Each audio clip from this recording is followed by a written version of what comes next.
Phil Smith reads Jean Shepherd. The first book, In God We Trust, All Others Pay Cash. Chapter 3, Flick Fails to Recall an Old Song. Flick topped off her glasses. How about some pretzels? He brought the beers back to where we were sitting. I took a deep swallow of cold beer. The old pipes were dry. Flick went on. Do you remember Tom Mix and the TM Bar Ranch? And the old Wrangler? And that lucky horseshoe ring? As a matter of fact, you will notice that my index finger is still faintly green from that ring. Above us, the monster-colored TV set loomed menacing and silent. When it's Ralston time at breakfast, and the something, Jane and Jimmy too, something. Flick was trying to ad-lib the theme song of the TM Bar Ralston radio show, which had formed a bulwark of our childhood morality. I raised my hand imperiously. Stop, Flick. I will sing the greatest theme song of them all. Who's that little chatterbox, the one with curly golden locks? He blenched. My God! Who do I see? It's little orphan Annie. Chapter 4.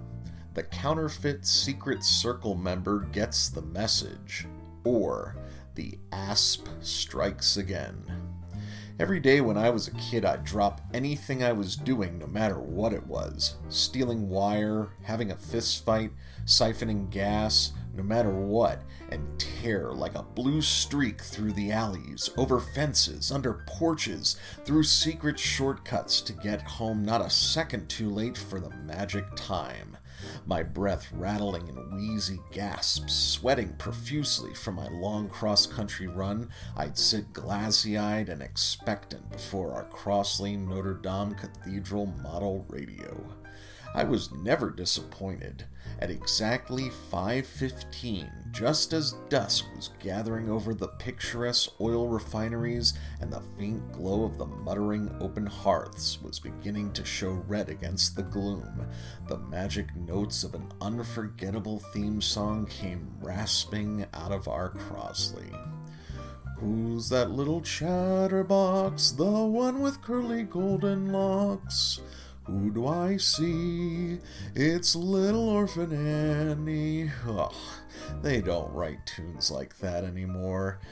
There was one particularly brilliant line that dealt with Sandy, little orphan Annie's Airedale sidekick. Who can forget it? Arf goes Sandy. I think it was Sandy more than anyone else that drew me to the Little Orphan Annie radio program. Dogs in our neighborhood never went arf. And they certainly were a lot of things, but never faithful. Little Orphan Annie lived in this great place called Tompkins Corners. There were people called Joe Corntassel and Uncle. They never mentioned the pool room. There were no stockyards or fistfights, or drunks sleeping in doorways in good old Tompkins Corners. Orphan Annie and Sandy and Joe Corntassel were always out chasing pirates or trapping smugglers, neither of which we ever had in Indiana as far as I knew. We had plenty of hubcap stealers and once even a guy who stole a lawn, but no pirates. At least they didn't call them that. She also had this friend named the Asp, who whenever she was really in a tight spot would just show up and cut everybody's head off. I figured that if there was anything a kid of 7 needed, it was somebody named the Asp, especially in our neighborhood. He wore a towel around his head. Immediately after the nightly adventure, which usually took place near the headwaters of the dreaded Orinoco, on would come a guy named Pierre Andre, the definitive radio announcer. Fellas and gals, get set for a meeting of the Little Orphan Annie Secret Circle. His voice boomed out of the Crossley like some monster maniacal pipe organ played by the devil himself.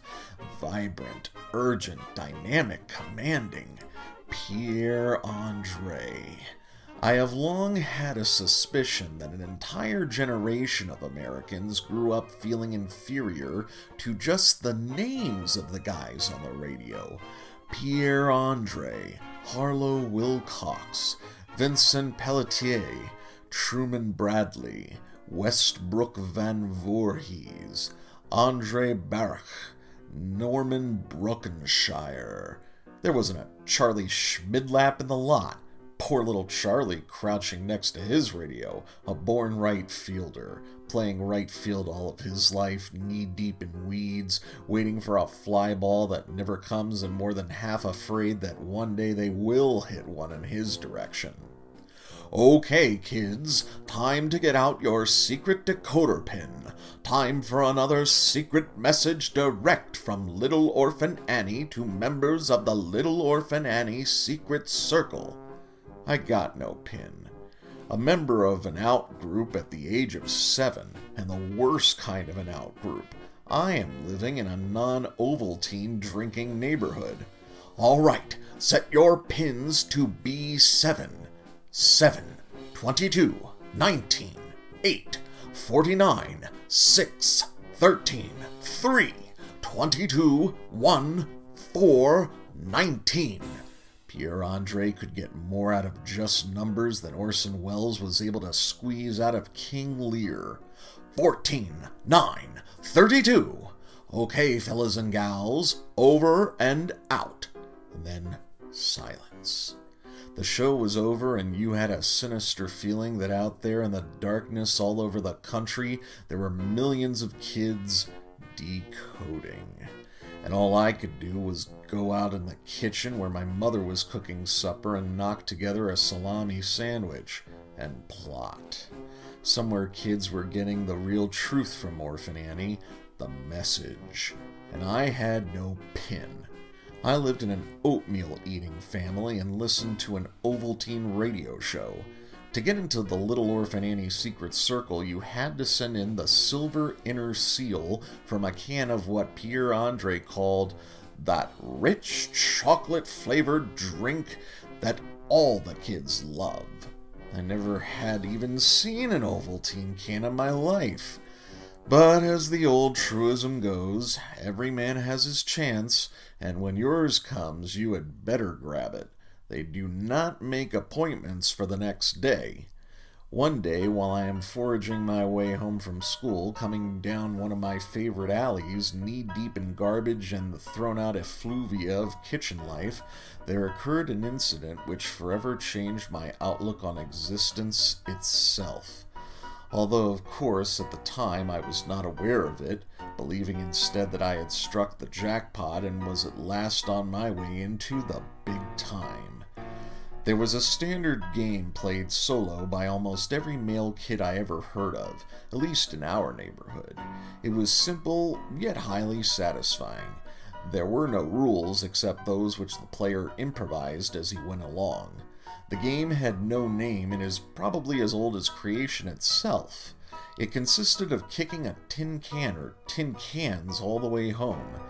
This game is not to be confused with a more formal athletic contest called Kick the Can, which did have rules and even teams.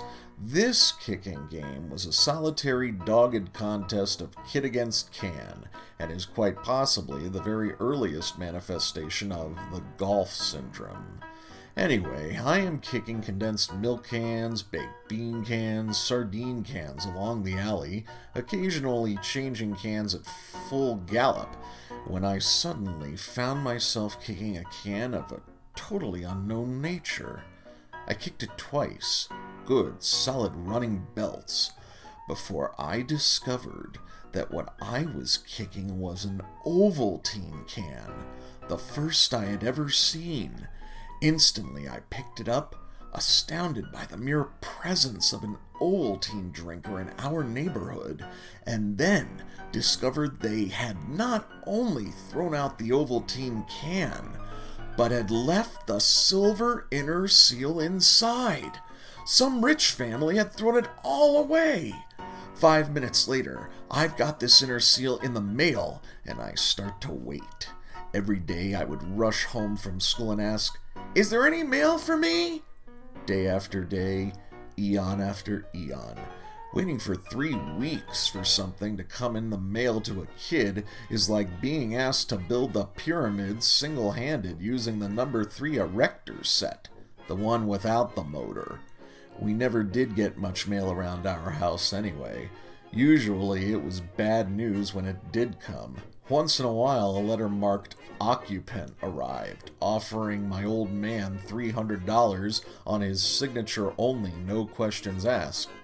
Even your employer will not be notified. They began with, "Friend, are you in money troubles?" My old man could never figure out how they knew, especially since they only called him occupant. Day after day I watched our mailbox. On Saturdays when there was no school, I would sit on the front porch waiting for the mailman and the sound of the yelping pack of dogs that chased him on his appointed rounds through our neighborhood, his muffled curses and thumping kicks mingling nicely with the steady uproar of snarling and yelping. One thing I knew, trusty old Sandy never chased a mailman, and if he had, he would have caught him. Everything comes to he who waits, I guess. At last, after at least 200 years of constant vigil, there was delivered to me a big, fat, lumpy letter. There are few things more thrilling in life than lumpy letters that rattle. Even to this day, I feel a wild surge of exultation when I run my hands over an envelope that is thick, fat, and pregnant with mystery. I ripped it open, and there it was, my simulated gold plastic decoder pin with knob and my membership card. It was an important moment. Here was a real milestone, and I knew it. I was taking my first step up that great ladder of becoming a real American. Nothing is as important to an American as a membership card with a seal. I know guys who have long strings of them, plastic enclosed. Credit cards, membership cards, identification cards, Blue Cross cards, driver's licenses, all strung together in a chain of love. The longer the chain, the more they feel they belong. Here was my first card. I was on my way, and the best of all possible ways, I was making it as a phony, a non-Ovaltine drinking official member. Be it known to all and sundry that Mr. Ralph Wesley Parker is hereby appointed a member of the Little Orphan Annie Secret Circle, and is entitled to all the honors and benefits accruing thereto. Signed, Little Orphan Annie. Countersigned, Pierre Andre. In ink. Honors and benefits. Already at the age of 7. I am Mr. Parker. They hardly even called my old man that. That night I can hardly wait until the adventure is over. I want to get to the real thing, the message. That's what counts. I had spent the entire day sharpening pencils, practicing twirling the knob on my plastic simulated gold decoder pin. I had lined up plenty of paper and was already at the radio by 3:30, sitting impatiently through the drone of the late afternoon soap operas and newscasts, waiting for my direct contact with Tompkins Corners, my first night as a full member. As 5:15 neared, my excitement mounted. Running waves of goose pimples rippled up and down my spine as I hunched next to our hand-carved 7-tube cathedral in the living room. A pause, a station break. Who's that little chatterbox? The one with curly golden locks? Who do I see? It's Little Orphan Annie. Let's get on with it. Come on. I don't need all this jazz about smugglers and pirates. I sat through Sandy's arfing and Little Orphan Annie's perils, hardly hearing a word. On comes, at long last, old Pierre. He's one of my friends now. I am in. My first secret meeting.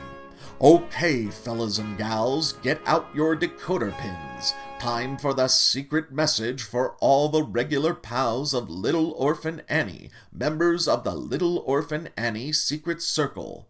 All set? Here we go. Set your pins at B12. My eyes narrowed to mere slits, my steely claws working with precision. I set my simulated gold plastic decoder pin to B12. All ready? Pencils set? Old Pierre was in great voice tonight. I could tell that tonight's message was really important. 7, 22, 13, 19, 8. I struggled furiously to keep up with his booming voice, dripping with tension and excitement. Finally, okay, kids, that's tonight's secret message. Listen again tomorrow night when you hear... Who's that little chatterbox? The one with curly golden locks. 90 seconds later, I am in the only room in the house where a boy of 7 could sit in privacy and decode. My pin is on one knee, my Indian chief tablet on the other. I'm starting to decode. 7. I spun the dial, poring over the plastic scale of letters. Aha! B. I carefully wrote down my first decoded number. I went to the next. 22. Again I spun the dial. E. The first word is B-E. B. 13. S. It was coming easier now. 19. U. From somewhere out in the house I could hear my kid brother whimpering, his wail gathering steam, and then the faint shriek of my mother. Hurry up! Randy's gotta go! Now what? I'll be right out, Ma! Gee whiz! I shouted hoarsely, sweat dripping off my nose. S-U 15. R-E. Be sure! A message was coming through! Excitement gripped my gut. I was getting the word. Be sure. 14. 8. T. Oh, be sure to what? What was little orphan Annie trying to say? 19. 17. D. R. 16. 12. 1. 9. N. K. 32. O-V-A. Ova. 19. L-T. Oval. I sat for a long moment in that steaming room, staring down at my Indian chief notebook. Be sure to drink Ovaltine? A crummy commercial! Again, a high-rising note from my kid brother. I'll be right out, Ma, for crying out loud. I pulled up my corduroy knickers, then went out to face the meatloaf and the red cabbage. The asp had decapitated another victim.